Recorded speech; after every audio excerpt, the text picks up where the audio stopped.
말씀을 나누시기 바랍니다. 자, 이제는 어두운 면을 지나서 밝은 면을 좀 보려고 합니다. 애통이 무엇인가? 애통이라고 하는 것은 우리가 이른바 거룩한 애통, 경건한 애통이다. 그렇게 우리가 부르기도 하는데요. 우리의 전인격이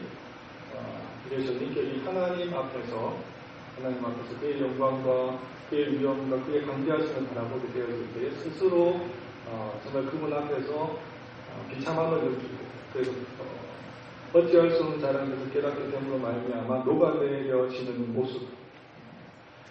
그런 가운데 우리 심령 상태는 어떻습니까? 늘 하나님 앞에서 정말 그 눈물로서 심령이 깊이 젖어 들어가는 그런 모습들, 그런 상태를 우리는 애통한 모습이다. 그렇게 얘기를 할 수 있겠습니다. 자, 이런 사람들에게 주님께서 말씀하시기를 이들은 복되다 하시면서 그들에게 위로가 있을 것입니다. 이렇게 약속의 말씀을 주고 있는 것입니다. 많은 사람이 있습니다. 여기에 쓴잔이 있고 여기에 단잔이 있습니다. 쓴물이 있고 단물이 있습니다. 그럼 많은 사람들은 어떻습니까? 두 가지 중에 하나를 선택을 하라고 한다면 어떨까요? 쓴물을 선택을 할까요? 아니면 단물을 선택할까요? 거의 그렇습니다. 10중 8구 아마 쓴물보다는 단물을 선택할 것입니다. 자, 그러면 동일한 방식으로 한번 생각해 보기를 원합니다. 여기에 애통이 있습니다. 여기에 위로가 있습니다. 여러분, 많은 사람들이 두 가지 중에 하나를 선택을 하라고 한다면 무엇부터 선택하려 할까요? 애통을 먼저 선택하겠습니까? 아니면 위로를 선택할까요? 그의 대부분의 사람들이 아마 위로를 선택할 것입니다. 그 이유는 어디에 있을까요? 그곳에는 아마도 달콤함이 있고 또 평안이 있고 즐거움이 있고 또 그야말로 그 자체가 위로이기 때문에 먼저 위로를 선택을 하려고 할 것입니다. 그러나 하나님의 그 통치 원리와 방식을 우리가 잘 생각을 해본다면요. 하나님께서 우리에게 성도들에게 정말 귀중하고 소중한 선물들을 이렇게 하나님께서 하늘로부터 하사를 하실 때 어떻습니까? 여러분. 귀한 것을 먼저 주시는 법이 있습니까? 소중한 것을 먼저 주시는 법이 있습니까? 그렇지 않습니다. 하나님께서는 정말 귀중하고 정말 소중한 것들은 언제 주시느냐 하면 제일 마지막에 주십니다. 제일 마지막에. 그런데 사탄 마귀는 어떻습니까? 하나님의 방식하고는 정반대로 주죠. 정반대로. 제일 먼저 우리에게 보여주고 우리에게 제공하는 것을 보게 될 것 같으면 가장 아름답게 그리고 정말 보암직도하고 먹음직스럽게 치장을 해서 우리에게 정말 값진 것이라고 생각을 할 만큼 우리를 현혹시킨 다음에 딱 선물이라고 바쳐주는 것입니다. 그럼 어떻습니까? 우리가 정말 이보다 더 귀한 것이 이 세상에는 더 없구나 하는 마음으로 덜컥 삼켜버릴 때 그때는 어떻습니까? 이미 늦어버린 것이죠. 이제는 슬픔의 계산서가 우리에게 날라오게 되는 것입니다. 그렇죠? 우리가 그 사단의 어떤 방식을 극명하게 우리에게 드러내주는 말씀, 그리고 그 사건이 어디에 기록되어 있습니까? 우리가 너무 잘 아는 사건입니다. 에덴 동산에서 그런 일들이 벌어지지 않았습니까? 그렇다면 우리 주님께서, 우리 선물을 하나님께서 허락하시는 방식은 우리에게 정말 어떻게 보면 좋은 예화로서 우리에게 또 주님께서 보여주고 계신데 그 예화는 또 어디에 기록되어 있습니까? 여러분 잘 아시는 대로 우리 주님께서 제자들을 데리시고 가나 혼인잔치에 가셨을 때, 그렇죠? 포도주가 다 떨어졌습니다. 그 잔치장에 손님들 그렇게 많은 사람들을 초대해 두었는데 포도주가 다 떨어진 거예요. 이것은 분명히 잔치를 연회한 주인장의 입장에서는 분명히 위기가 아닐 수가 없어요. 그러나 하나님께서, 우리 주님께서는 위기를 극복하시면서 우리에게 선물로 주신 것이 무엇입니까? 가장 극상품의 포도주를 가장 마지막 순간에 하나님께서는 우리에게 허락해 주셨던 것이죠. 그렇습니다. 하나님의 방식은 이것입니다. 귀한 것을 먼저 주시는 법이 없습니다. 가장 복되고 가장 정말 거룩하고 가장 영광스럽고 아름다운 것은 언제 주신다? 가장 마지막에 우리에게 허락해 주시는 줄 믿습니다. 그래서 우리는 처음에는 어떻습니까? 쓰고 또 고통스럽고 또 힘들고 정말 괴롭고 이런 일들이 우리에게 주어진다고 할지라도 그 고난을 극복하게 된다면 하나님께서는 우리에게 영광으로 갚아주시게 되는 것입니다. 자, 그렇습니다. 우리가 이제 여러 가지 하나님의 그 위로의 방식들을 우리가 좀 살펴볼 필요가 있는데, 하나님께서는 애통을 주심으로 말미암아 그 애통 속에서 하나님께서는 우리에게 위로를 허락하시는 방식으로 우리에게 다가오신다고 하지만 그분 자체가 오늘 그 위로하기를 즐거워하시는 하나님이기 때문에 하나님께서 말씀 속에서 여러 가지 방식으로 우리에게 위로하신다고 우리에게 분명히 약속해 주시고 또 우리에게 그 말씀을 따라서 우리에게 귀한 위로의 선물들을 우리에게 허락해 주시는 것을 볼 수 있는데요. 제가 몇 가지 우리 주님께서 위로하는 방식을 우리 한번 제가 여러분 소개하면서 살펴보기를 원합니다. 먼저는 어떤 경우가 있냐면요. 주님의 사랑하는 백성들이 고통 가운데 인생의 무게로 힘들고 허덕여하는 그런 가운데 있을 때 우리 주님께서는 그들을 위로하시는데요. 주님께서 말씀하십니다. 수고하고 무거운 짐진 자들아 다 내게로 오라. 내가 너희를 쉬게 하리라. 그렇게 위로하고 계십니다. 자, 다음으로 또 어떤 경우가 있을까요?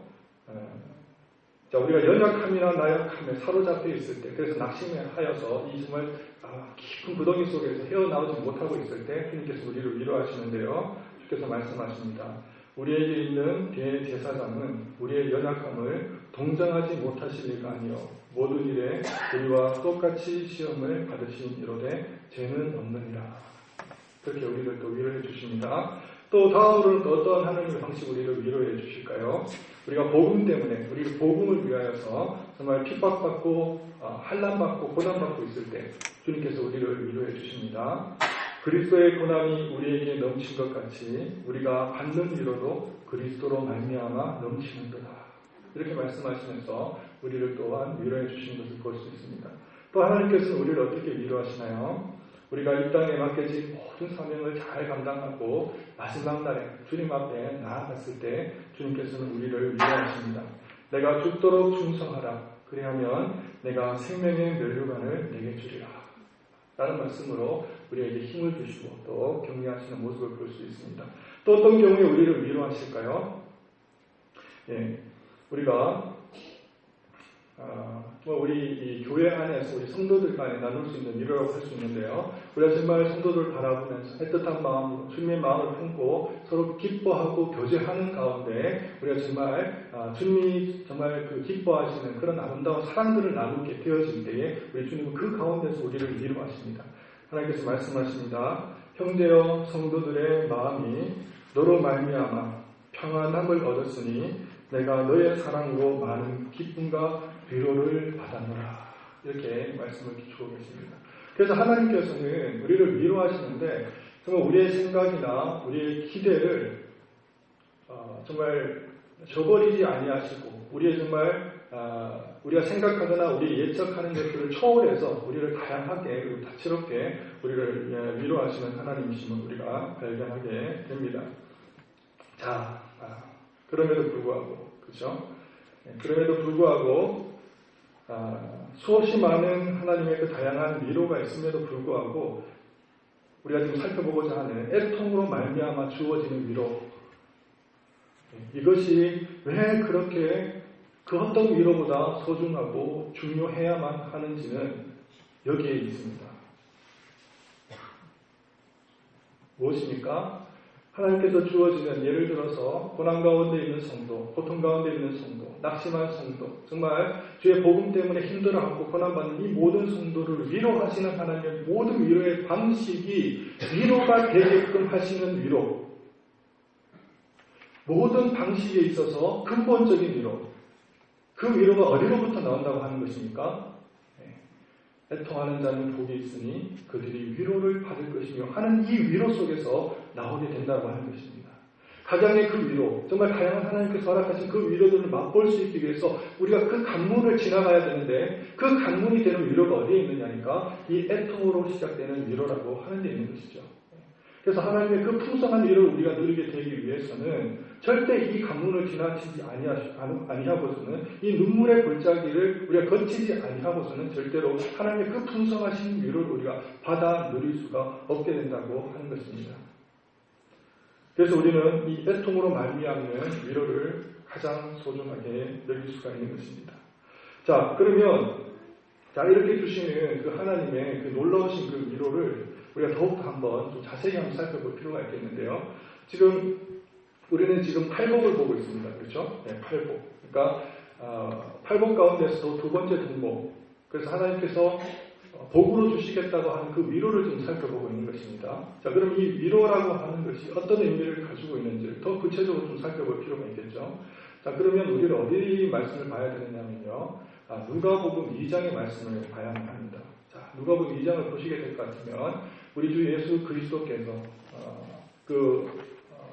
마리아, 어머니 마리아의 품에 안겨서 지금 예루살렘을 향해서 지금 올라가고 있습니다.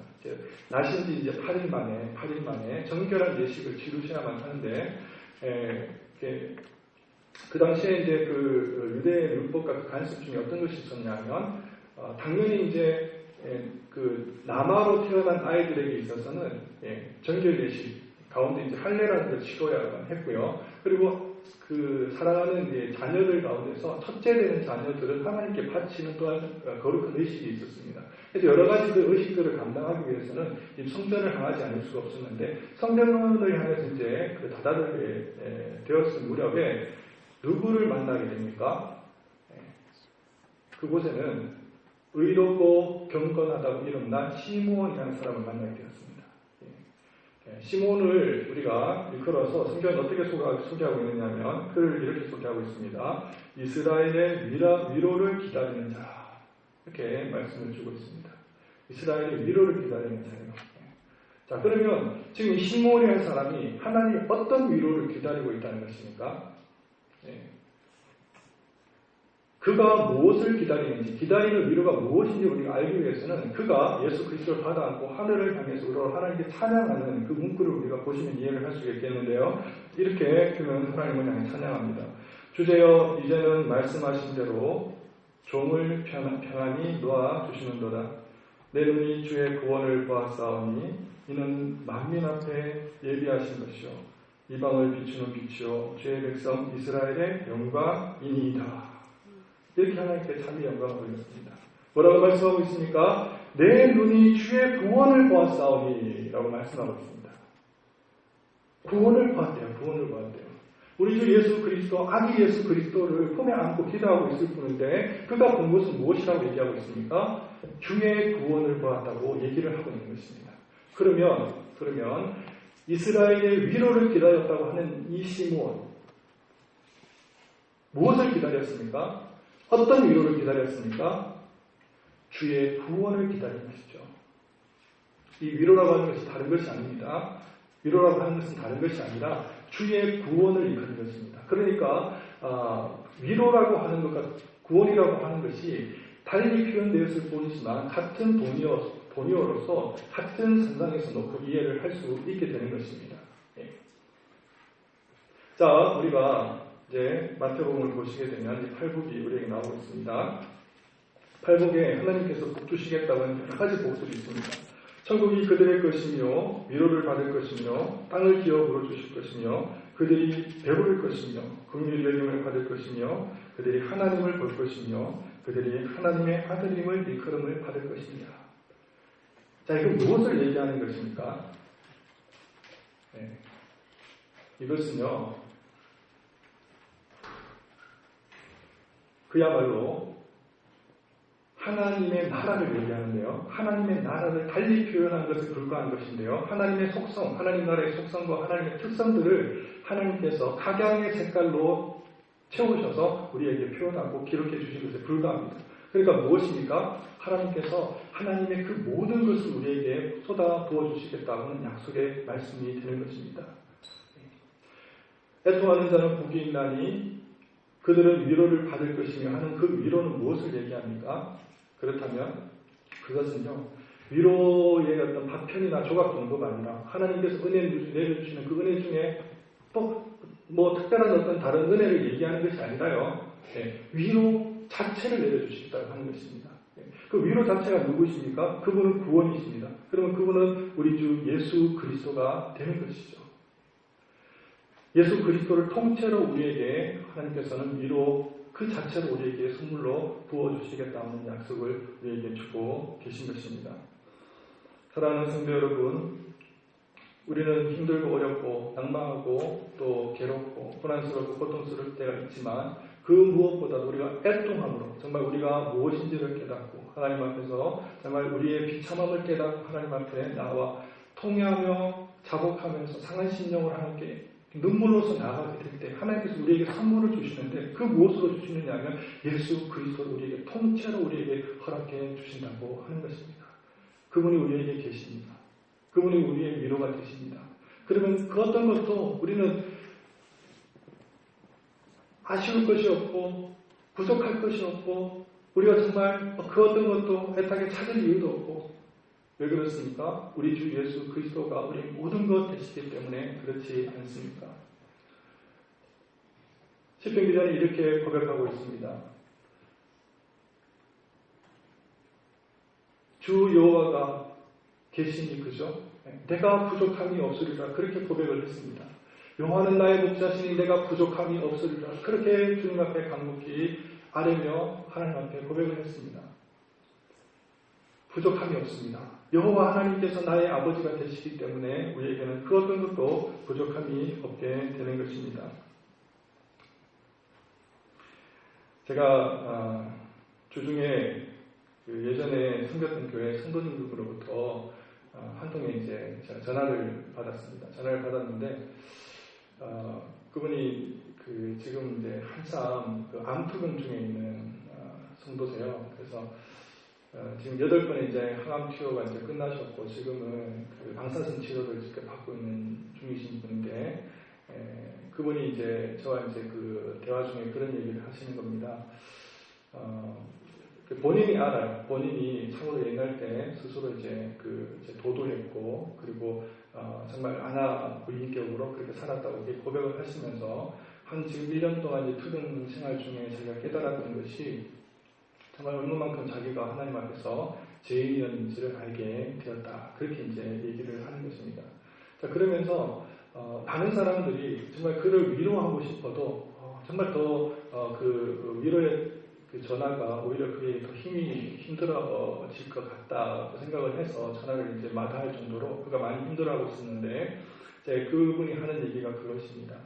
자신은 정말 남들이 볼 때는 그렇게 고통스러운 나날들을 지금 보내고 있지만 자신은 정말 자기의 생에 있어서 그 어떤 때보다도 정말 귀중하고 소중하고 은혜로운 나날을 지금 보내고 있다고 그렇게 얘기를 하는 거예요.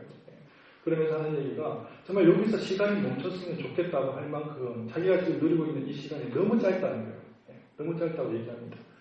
하나님께서 모든 것을 지금 회복해 가시는데 자신의 어떤 육체를 지금 회복해 가시는 것뿐만 아니라 자기도 생각지도 못했던 일들이 벌어지면서 오래전부터 꼬이고 얽혀 있었던 모든 관계들이 하나님 앞에서 지금 풀려가기 시작한다는 거예요. 사람들이 자기의 소식을 듣고 찾아와서 그때 그 당시에 내가 미안했었노라고 정말 나의 잘못을 정말 용서해달라고 그런 얘기들을 하면서 하나둘씩 꼬였던 그 매듭들이 풀어지고 있다고 그렇게 얘기하는 것을 제가 들었습니다. 정말 우리가 많은 지금 그 경우들과 또 상황들을 우리가 바라보면서 위로받기를 원하는 사람들이 많이 있습니다. 세상에는 위로받기를 원하는 사람들이 많이 있는데 그러나 세상 사람들은요 정말 하나님 앞에서 우리가 누려서 우리가 정말 경험하게 되는 이 위로를 아는 사람은 아무도 없습니다. 그렇죠? 날이 지금 이렇게 이제 화창하고 이제 따뜻하다 보니까 그저 어디론가 좀 떠나고 싶은 그런 심정들이 많으실 것입니다. 그래서 오늘도 주말이기도 해서 많은 사람들이 버스를 대절해가지고 상충객으로 산으로 바다로 돌로 나갔을 거라고 생각합니다. 그들은 분명히 위로를 받기 위해서 떠났을 것입니다. 그렇죠? 그래서 그곳에서 정말 어떻게 보면 세상이 주는 그런 위로, 정말 한낱 그 희망의 끈을 놓지 아니하고 정말 그 경치나 전경을 바라보면서 자기가 무엇인가를 얻고자 하는 그런 그 세상적인 욕망 속에서 그렇게 그들은 아마 길을 떠났으리라고 생각이 들어집니다. 자, 그런 분들 외에도 많은 사람들은 이 세상 속에 살아가는 사람들, 우리가 누리고 있는, 정말 주님 안에서 누리고 있는 이 위로를 아는 사람은 거의 없습니다. 아무도 없습니다. 예, 아무도 없습니다. 그러나 정말 우리 주님께서 주시는 이 위로를 경험한 사람들은 이 맛을 우리가 잊을 수가 없어요. 그렇죠? 잊을 수가 없습니다. 날마다 하나님께서 허락하시는 그 하늘의 신령한 그 복들을 우리가 어떻게 잊을 수가 있겠습니까? 그렇죠? 바울이 이렇게 말씀하고 있습니다. 고린도 교회를 향해서 얘기하고 있는데요. 찬송하리로다 그는 우리 주 예수 그리스도의 하나님이시요 자비의 아버지시요 모든 위로의 하나님이시며 라고 했습니다. 그러니까 이렇습니다. 성령 하나님의 이름이 있잖아요. 그렇죠? 성령 하나님의 이름이 있는데 그분은 또 다른 보혜사입니다. 또 다른 보혜사. 자, 그러면 우리 주님께서 성령을 향해서 또 다른 보혜사라고 얘기하셨을 때는 보혜사 원조가 있다는 거 아니겠습니까? 그렇죠? 예. 원래 보혜사 하셨던 분이 있으셨다는 얘기 아니겠습니까? 예. 그분이 누구십니까? 예. 그분은 바로 이 말씀을 하고 있는 우리 주 예수 그리스도가 보혜사 되시고 위로자가 되시는 것이죠. 자, 성령 하나님이 보혜사시고 위로자십니다. 성자 하나님께서 위로자십니다. 그리고 바울이 고린도 교회를 향해서 말씀하신 것처럼 하나님 아버지 성부 하나님께서 또한 위로의 하나님이십니다. 성부 하나님도 위로자시오, 성자 하나님도 위로자시오, 성령 하나님도 위로자가 되시는데 그분께서 우리를 어떻게 해주시겠다는 것입니까? 그분께서 우리 아버지가 되시고 우리는 그의 자녀가 되었는데 그분은 왜 우리를 자녀로 삼아주셨다는 것인가요? 달리 이유가 있는 것이 아닙니다. 우리를 정말 이 세상 가운데 힘들고 어려운 정말 역경 가운데 그 고해와 같은 인생을 살아가는 데에서도 우리 주님께서 우리를 위로하시기 위해서 아버지가 되셨을 뿐만 아니라 영혼 속에서도 우리를 위로하시기 위해서 우리를 자녀 삼아주신 줄을 믿습니다. 사랑하는 성도 여러분, 시편 기자가 이렇게 읊조리고 있습니다. 내 영혼아 내가 어찌하여 낭망하여 하는고 내 속에서 불안하여 하는고 너는 내 하나님을 바라라. 나는 내 얼굴을 도우시는 내 하나님을 오히려 찬송하리로다. 이렇게 말씀을 주고 있습니다. 사랑하는 성도 여러분, 위로하시는 하나님 앞에 정말 참된 위로를 누리실 수 있는 저와 여러분 되시기를 바랍니다. 그러기 위해서는 애통의 관문을 지나치셔야 합니다. 눈물의 골짜기를 지나지 않고서는 우리가 하나님께서 주신 이 풍성한 위로를 그 어떤 누구도 누릴 수가 없습니다. 이 애통을 정말 위로로 전환시키시고 또 극복하셔서 정말 하나님의 영원한 그 위로 가운데 거하시며 하나님의 풍성한 축복을 누리실 수 있는 저와 여러분 되시기를 바랍니다. 기도하겠습니다. 사랑과 은혜가 풍성하신 하나님 아버지, 오늘 이 시간에 위로의 하나님이심을 우리가 그 말씀 속에서 경험합니다. 우리가 날마다 주님의 크신 그 구원의 영광을 우리가 맛보게 하시고 하나님의 위로하시는 그 은총을 우리가 날마다 경험할 수 있는 저희들이 되게 하시고 정말 그러기 위해서 우리가 눈물을 알고 또 주님 앞에서 애통함을 경험해야 될 줄 믿습니다. 그 정말 외롭고 힘들고 좁은 길이라 할지라도 그곳에서 그 주님을 만날 수 있는 저와 우리 사랑하는 성도님 될 수 있도록 주님 축복하여 주시옵소서. 감사하며 우리 주 예수 그리스도의 이름으로 기도를 드립니다. 아멘.